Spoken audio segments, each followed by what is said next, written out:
Buonasera a tutti ragazzi, vi saluto come sempre, sono Mor e vi sto parlando da Torino, la mia città preferita. Faccio un applauso forte a tutti i follower che mi stanno sempre seguendo sui miei canali YouTube e Facebook, ma un saluto forte a tutta la comunità senegalese, africana, tutta la diaspora che vive sul territorio italiano. Vi faccio un abbraccio forte a tutti quanti.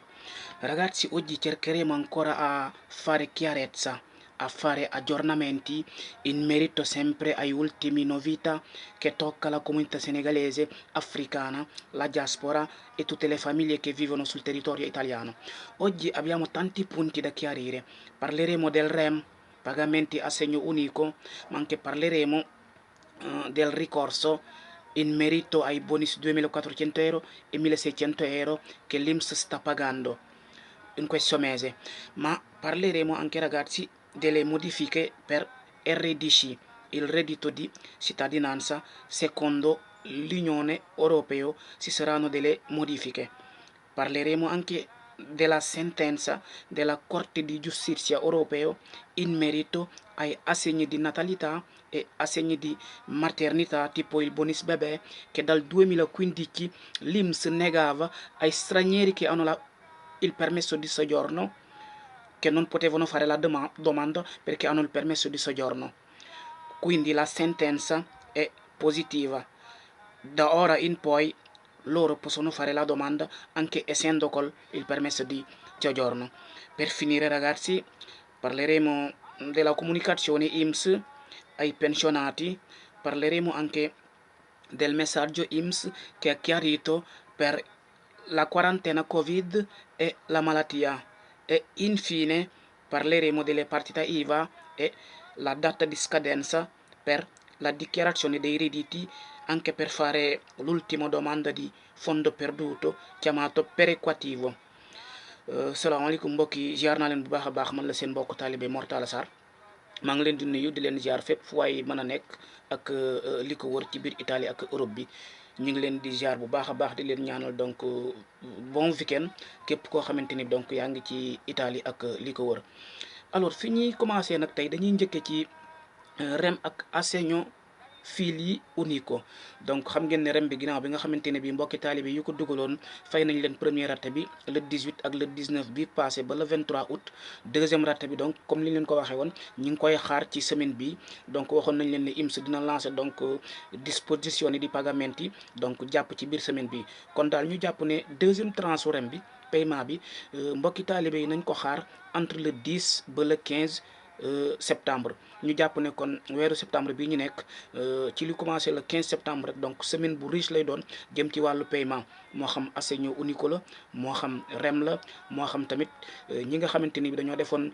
riesame wala ricorso jëm ci bonus 2400 euros wala bonus 1600 euros teñ donc recevoir oon seen demande mu nekk acolta, donc paiement yooyu INPS dina ko effectuer ci biir weeru septembre bi. Assegno unico waxoon nañ leen ko donc depuis le 30 bi passé ba le 2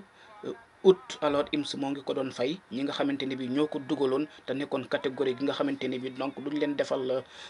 li ñuy woowe donc integrazione jëm ci seen reddito di emergenza, kon reddito di cittadinanza. Donc ñi amoon reddito di cittadinanza defoon assegno unico nga xam ne automatique lay doon waruñu ko dugal, ñooñu nan xaar donc ricarica settembre bi pour ñu fay leen donc arretrati yi jëm ci donc assegno unico boobu nga xamante ne bi war nga def demande bi balaa 30 septembre pour ñu war la fay ñetti weer yu njëkk yi. Alors bu fekkee da nga def demande bi après septembre rek yow di nga perte ñetti weer yu njëkk yi di juillet août septembre, donc octobre novembre décembre rek ngay mën a am accès. Kon ñuy ñaax mbokki taalibe yi képp ku defutoon demande bi nga gaaw def ko jëm ci assegno unico fii li balaa le 30 septembre ngir nga mën a bénéficier wu ci ñetti weer yooyu. kuy jël reddito di cittadinanza jëruñ nga koy dugal automatique lay ñëw ci yow te dinañ la defal ricarica boobu ci weeru septembre bi nga xamante ne bi moom lañ nekk à chaque fois ni ko INPS doon defee. Kon ñu ne REM bi mbokki taalibe yi nañ xaar paiement deuxième rate bi, donc dinañ ko jot ci biir septembre bi entre le 10 ba le 15 septembre.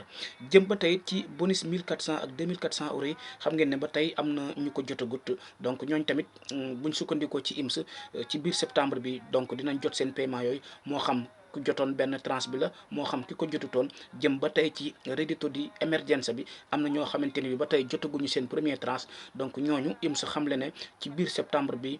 entre le 10 ba le 15 septembre alors jëm kaw dinañ jot paiement yooyu yëpp moo xam première tranche la wala deuxième tranche. alors ñu wax ci assegno unico di natalità wala donc maternità xam ngeen ni assegno boobu noonu provvedimento bu fi amoon la depuis 2015 ñu ko doon fay képp koo xamante ni bi rek alors am nga fi doom wala nga nekk fi in maternità IMS doon la fay assegno boobu xam ngeen ni IMS moo ngi ko doon fay ñi nga xamante ni bi donc membre lañ ci benn ci pays yi nekk Unione Europeo wala ñu am carte de séjour lungo soggiornante maanaam illimitata assegno boobu nag am na lu ñuy woowe donc svolta clamorosa xam ngeen ne am na ay giudici italiane yu saisiroon donc la cour de justice européen ñu koy woowe donc la corte di giustizia europeo pour ñu ñëw ci mesure boobu nga xamante ni bi donc dafa illégitime donc premier sentence bu njëkk bi dañ leen a boccaare woon mais deuxième sentence bi donc ñoom am nañ svolta positiva donc mooy léegi kuréel gi ñuy woowee donc la Corte di Giustizia Europeo condamné na Italia maanaam bu ñu nee Italia nag IMS la ñuy wax ngir assegno boobu nga xamante ni bi da ko doon bañal képp koo xamante ni bi yaa ngi Italie kon il regolare permesso di soggiorno anche determinato maanaam ci temps bu gàtt te nga ciy liggéey moo xam stagionale wala liggéey boo ci def rek donc condamné nañ IMS ngir demande boobu mu la bañaloon di assegno di natalità wala maternità mu versel la donc lépp loo xamante ne bi war na la koo fay depuis bi nga defee demande bi tañ rejeté la kon donc mën nañu loolu sentence bu am solo la jëm ci étrangers yi nga xamante ne bi ñoo ngi Italie te doon def bonus boobu IMS dool leen ko xañ ndax amuñu carte de séjour wala bokkuñu ci benn ci pays membre Union européen boobu comme ni leen ko waxee bonus boobu noonu depuis 2015 moo ngi fi woon donc buñ sukkandikoo ci juge yi daal ñi nga xam ne ñoom ñoo nekk Corte di Giustizia Europeo nee nañ loolu donc lu illégitime la te donc doonut loo xamante ni bi méngoo na ak donc yoon méngoo na ak article 34 donc de la Cour des droits donc fondamentaux de l'Union européenne donc nee nañ ba tey aussi ci li ñuy woy donc la directive 2011/98 bi nga xamante ni bi donc moom moo leeral ne donc dañu war a reconnaître assistance sociale ak donc sécurité sociale képp koo xamante ni bi rek donc yaa ngi étranger yi nga donc te nga nekk Europe donte da nga yor permesso di soggiorno à breve donc dañ la war a reconnaître assegno boobu sans discrimination kon ñu ne nouvelle bu neex la jëm ci assegno di natalità ak di maternità maanaam bonus bébé xam ngeen ne fii ba tey borom carte séjour yi ñoo ko mënoon dugal wala koo xamante ni bi donc membre nga ci pays ci benn ci Union européenne moo xam nga am passeport ci beneen dëkk di dund Italie wala donc nga am carte de séjour illimitato léegi décision boobu donc cour de justice européen cassé na ko képp koo xamante ni bi yaa ngi Italie nekk étranger yi amoon droit ci assegno boobu déposé woon ko IMS négaré woon la wala mu boccaare sa demande parce que yoroo carte séjour illimitato léegi am nga droit donc mu fay la arretraté yooyu yëpp nga xamante ni donc xañoon na la ko depuis nga defee demande bi li ci des nag mooy xaar IMS ak ay leeral ak ay donc ay directives ay normatives de ce fait mbokki taalibe yi mën a dem analyser seen demande yooyu ñu defoon jëm ci assegno di natalità wala donc bonus bébé te bañoon leen ko ndax motif bi donc mooy carte séjour euro passeport permission nga yor loolu kon mbokk yi ngeen xamee ko noonu képp koo xamante ni bi defoon nga pratique bi te bokk ci ñi ma wax mën nga saisir sa CAF wala sa commercialiste de ce fait bu IMS indee ay leeral ngir ne donc commencé nañ ko bés sàngam bu ko defee ngeen mën a dem examiner seen demande yooyu ñu fayaat leen lépp loo xamante ni bi seen droit la woon ci assegno boobu tañ xañoon leen ko depuis 2015 alors ñu wax ci ba tey ci assegno boobu xam ngeen ne am na kuréel gu ñuy wooyee ASGI mu nekk donc l'associazione italiana dei giuristi dell'immigrazione ñooñu xam nañ ne donc IMS balaa yàgg donc ci daan boobu ñu ko daan war naa verser donc prestation yooyu war na ko verser bépp étranger boo xamante ni bi rek defoon nga demande e che fine ora se l'erano visti respinte donc demande yooyu dañ ko rejeté woon ndax euro carte séjour illimitato di soggiornante di lungo periodo donc IMS war naa donc verser prestation yooyu képp koo xamante ni donc xañoon na la ko da nga defoon demande bi ci noonu sax association boobu ba tey xamle nañ ne ñoom it ñi ngi xeex ba tey jëm ci li ñuy woowe donc bonus asilo nido nga xam ne moom it fii no ora ñi ngi ko jagleel rek képp ku yor carte wala membre di un paese dell'Unione Europea ñoom it ñu kase verdict boobu ba ku yor carte donc permesso di soggiorno donc man cee am accès muy bonus asilo nido. alors ñu wax ci IMS xam nga IMS génne na communication bu am solo fan yële passé donc doon na sax envoyé ay lettres jëm ci mbokki taalibe yi nekk fii ci Italie te nekk ci catégorie gu ñuy woowee donc pensionati nag bu ñu ko waxee dafa yaatu donc xam ngeen ni am na pensione di vecchiaia am na donc assegno sociale am na donc invalidità civile ñooñu ñëpp donc ay xeetu pensionnati lañ. IMS lancé woon na benn communiqué jëm ci pensionnati yi doon leen xamal ne donc am na ci ñoo xamante ni bi seen pensionné mi ngi à risque yo mën nañ ko suspendre wala ñu révoquer ko ndax IMS lancé woon na ay communiqué jëm ci kuréel gi nga xamante ni bii ñoom 2017 ak 2018 dañoo war a présenter donc date rédhitoire maanaam war nañoo def communication jëm ci seeni rédito ci wàllu atu 2017 ak 2018 IMS sax envoyé woon ne leen ñooñu ay communication du ñàkk am nañu jot lettre yooyu IMS di leen xam ne ultimatum bi maanaam date limite bi moo ngi nekk le 15 septembre pour ñu lijjanti situation boobu lu ko may dinañ bloqué donc seen assegno pensionnato boobu noonu ñu wax ne nag du ñëpp ñoo xamante ne bi ñooy jël pensionnato rek moom la donc communiqué IMS boobu concerné donc ñim gën a concerné moo ngi nekk ñi nga xamante ni bi seen pensionné dafa am lien ak li ñuy woowe donc